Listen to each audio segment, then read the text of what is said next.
AITA for ruining my dad's wedding with one sentence? So, for context, I'm a 29-year-old guy, and if there's one theme that's run through my life like an annoying background hum, it's the complicated relationship I've always had with my dad. I wouldn't call it purely bad. There were moments when he tried, moments when he seemed like he wanted to be in my life, but overall, it's been rocky. Really rocky. My parents split when I was 12. If you've ever been 12 and watched your parents' marriage collapse, you know that it feels like the floor just opens up beneath you. At that age, you're old enough to understand what's happening, but not old enough to process it in a healthy way. I remember the exact night my dad packed a duffel bag and walked out. My mom sat at the kitchen table with her hands over her face, and I sat on the staircase pretending I wasn't listening. He promised me, that just because he wasn't living with us anymore, didn't mean he was going to stop being my dad. He said things like, "I'll still come to your soccer games, buddy. I'll still help you with your science projects. This changes nothing between us."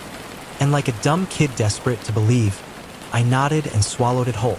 But here's the reality. It changed everything. At first, he tried. He'd pick me up every other weekend, sometimes take me out for pizza or a movie. But as the months dragged on, the visits became sporadic. Then they turned into excuses. Then eventually, I got used to the fact that my dad was basically my holiday parent. He'd show up for my birthday if I was lucky, sometimes for Christmas, sometimes for Thanksgiving. But the day-to-day, the school plays, the soccer games, the "Dad, can you help me with this math homework?" moments, he wasn't there. And as much as I tried to bury it, that left scars. Fast forward 17 years. I'm 29 now. I've been through my own ups and downs, but I've managed to build a decent life. I've got a steady job, a small circle of friends, and I've tried to keep my family relationships intact where possible. And then out of the blue, my dad calls me one evening. Now, for context, we talk maybe 3 or 4 times a year. That's it. So when I saw his name pop up on my phone, I hesitated before answering. But curiosity won. He starts with small talk, asking about work, about whether I'm still living in the same apartment, and I can hear in his voice that he's nervous. Then he drops the news. He's getting married again. Her name is Laura. He says her name like it's a magic word, like saying it automatically makes everything good. I'd met her twice in passing before. She seemed nice enough. Warm, polite, kind of the "I bring cookies when I meet people" type. Nothing about her screamed, "red flag." But then again, I didn't know her. Dad tells me he wants me at the wedding. He says it like it's obvious I'll come, like despite 17 years of him being mostly absent. My attendance is just a given. And here's the thing. Part of me wanted to say no. Part of me wanted to tell him that if he didn't care enough to be at my milestones, why should I show up for his? But another part of me, maybe the 12-year-old boy still waiting for him to come through, said yes. So I agreed to go. I told myself it would be a chance to maybe reconnect, to start fresh, to show him that even though he'd let me down 1,000 times, I was still willing to be there. The wedding was in a nice suburban venue, one of those places with a white gazebo, fairy lights strung in the trees, and staff members who look like they've been trained to smile no matter what you say to them. I showed up at the rehearsal dinner the night before. I felt out of place almost immediately. Everyone there seemed to know each other. They were laughing, hugging, clinking glasses. And me? I was the outsider, the son who didn't quite fit. Laura greeted me warmly. She hugged me, told me she was so glad I came, and for a moment, I felt like maybe this wouldn't be so bad. Maybe she'd be a bridge. And then came the speeches. My dad stood up at the front of the room with a glass of wine in his hand. He looked around the room like he was soaking in all the approval, all the support. He started thanking people, his fiancée's family for welcoming him, his friends for sticking by him, and then he launched into this part about how he had been through, quote, the darkest years of his life. And here's the kicker. As he said it, he looked directly at me. Not a passing glance, not an accident. He locked eyes with me. I felt it like a punch in the gut, because in that moment, it wasn't just words. It was an accusation. Like he was saying, Those years with you and your mom were the darkest years of my life. You were part of my unhappiness. You were part of the problem. The room kept clapping and smiling while I sat there frozen. My face was hot, my hands gripping the edge of the table. I forced a polite smile because what else was I supposed to do? But inside, I was 12 years old again, sitting on the stairs, watching him walk away. The morning of the wedding felt strange from the start. I woke up in the hotel room I'd booked near the venue, staring at the ceiling and trying to psych myself up to face the day. On paper, it was supposed to be a celebration. My dad was getting remarried. People were dressing up, flowers were being arranged, champagne was chilling somewhere in silver buckets. But for me, there was this weight in my stomach that just wouldn't go away. I kept replaying the rehearsal dinner in my head. His words, his tone, the way he looked straight at me when he said he'd been through the darkest years of his life. No matter how many times I tried to tell myself I was imagining it, I couldn't shake the feeling that he meant me and my mom, that we were the darkness. But I told myself to push it down. It was his day. I was here as a guest. And if nothing else, I was here to prove to myself more than him that I could be the bigger person. I ironed my shirt, straightened my tie, went through the motions. I even practiced smiling in the mirror so I wouldn't look like the bitter, estranged son sulking in the corner. By the time I got to the venue, everything looked picture perfect. It was one of those outdoor weddings that looked straight out of a Pinterest board. White chairs lined up in neat rows on the grass. A floral arch at the end of the aisle, soft music playing from hidden speakers. Everyone looked so happy. Everyone except me. The ceremony started off like any other. Guests found their seats, whispered among themselves, snapped photos. The bridal party made their entrances, one by one. Then came Laura, walking down the aisle in her dress. And I'll admit, she looked radiant. She looked every bit the part of a bride who was about to start a new chapter of her life. And for a while, I let myself get swept into it. I clapped when people clapped. I smiled when everyone smiled. I thought, okay, maybe I can just get through this. Maybe I can keep my head down, survive the day, and leave without any drama. But then came the vows. My dad stood there, holding Laura's hands, looking at her like she was the center of the universe. He started talking about how she'd changed his life, how she made him a better man, how she gave him hope again. Typical wedding vow stuff. I didn't even mind, until he said the line. He said, and I remember every word, "Laura, you are the first person who ever made me believe in real family. The first person." The words slammed into me like a truck. My ears started ringing. My chest tightened. I could feel my face heating up. And before I even realized what I was doing, I was on my feet. It wasn't planned. I hadn't rehearsed it. It just burst out of me. "Really?" I said, my voice louder than I intended. "The first person? What about your actual son?" The silence that followed was deafening. Every head turned. Guests froze mid-breath. My stepfamily's mouths dropped open. Laura's eyes went wide, her face a mix of shock and confusion. My dad's expression? Pure murder. He looked like he wanted to strangle me right there at the altar. And me? My hands were shaking. My knees felt like they were about to give out. But I didn't sit down right away. For a second, I just stood there, heart pounding, staring at him. Finally, I sat back down. My whole body was trembling, but I kept my face forward. I didn't apologize. I couldn't. Not when the man standing there had just erased me with one sentence. The ceremony limped on after that. People clapped at the right moments, forced laughter when it was expected. But the energy was different. Off. And I knew why. I was the reason. I was the disruption. When it was finally over, I didn't even make it out of my seat before I felt the stares, whispering behind my back. A few pointed glares. Then, one by one, the relatives started cornering me. My aunt was first. What the hell was that? You ruined his wedding. Then a cousin. You embarrassed your dad in front of everyone. Couldn't you just keep your mouth shut for once? Another relative, someone I barely knew, chimed in. This was supposed to be a happy day. You made it about you. Their words piled on, one after another, like stones in my pockets, dragging me down. And maybe they were right. Maybe I did ruin it. Maybe I did embarrass him. But here's the thing, what was I supposed to do? Sit there while my dad stood in front of everyone, acting like he'd never had a family until Laura came along? Pretend that didn't feel like a knife twisting in my gut? So I stayed quiet. I didn't argue. I didn't defend myself. I just absorbed it. Let them say what they wanted. Because deep down, I knew they'd never understand what it was like growing up with him. After the wedding, I didn't hang around for the reception. I couldn't.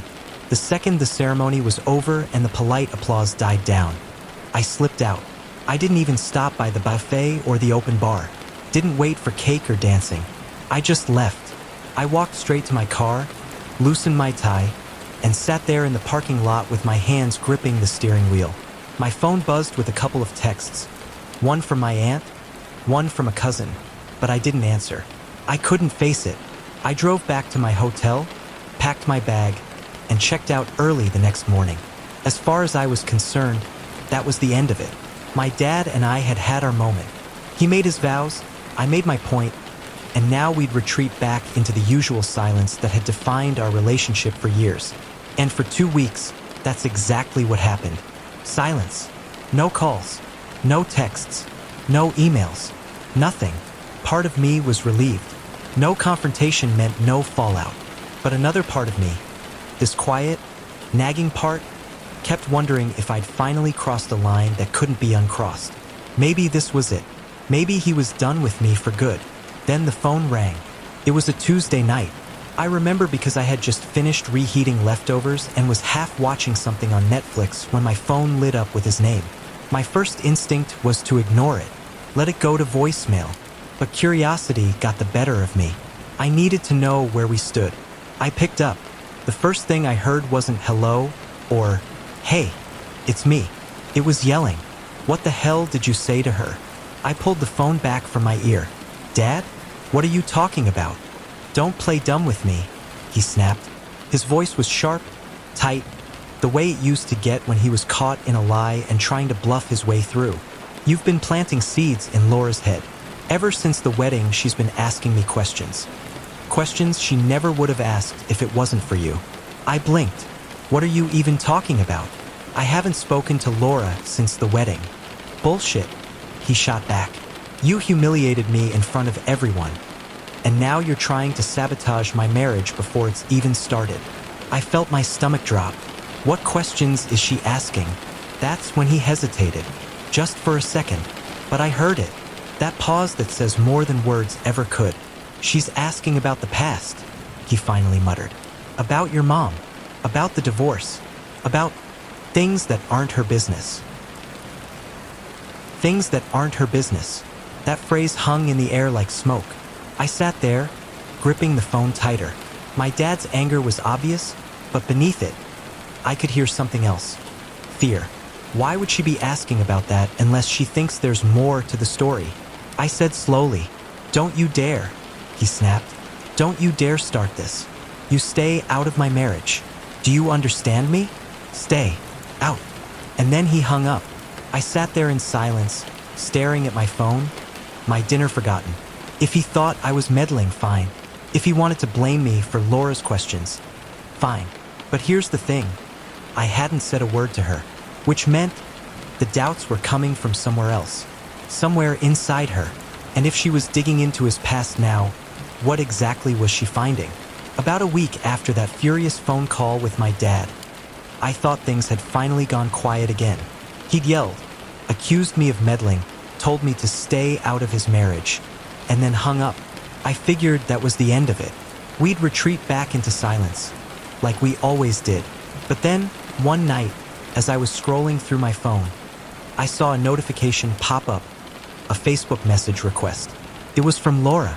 My heart stopped. I stared at her name on my screen for a solid minute, torn between opening it immediately and throwing my phone across the room. Part of me expected it to be angry. Maybe she was reaching out to tell me off, to tell me I'd ruined her wedding, or that I needed to stop interfering in her marriage. But curiosity won. I opened it. The first line floored me. "Hey, I just wanted to thank you for what you said at the wedding." I blinked. "Read it again." "Thank me?" She went on. It probably didn't feel like it at the time, but I needed to hear that. I've been carrying doubts for a while now, and when you spoke up, it made me realize I wasn't imagining things. My pulse quickened. I sat up straighter, rereading every word like I was decoding a secret message. Then came the bombshell. I don't know if you know this, but your dad hasn't been honest with me. He wasn't just with me all these years. He's been living a double life. There's another family in city redacted. A wife, kids, the works. I only found out recently. I felt the air leave my lungs. My hands went cold. I read the sentence over and over, trying to process it. A whole other family? Not just an affair. Not just flings on the side. An entire second life. Laura explained that for a while, things hadn't added up. His business trips, the days when he was suddenly unreachable, the holidays where he always had an excuse for why he couldn't be with her family. At first, she brushed it off, told herself he was busy, that she was overthinking. But then little cracks appeared. A phone bill with unfamiliar numbers, receipts that didn't make sense. Once, she swore she saw a child's car seat in the back of his car, even though neither of them had kids together. She confronted him once, lightly, jokingly. He brushed it off, called her paranoid, gaslit her into silence. But she couldn't shake the feeling. And then came the wedding. When he said I was the first person to make him believe in family, something about it broke me. She wrote, it was like he was erasing everything that came before. Not just you, but me too.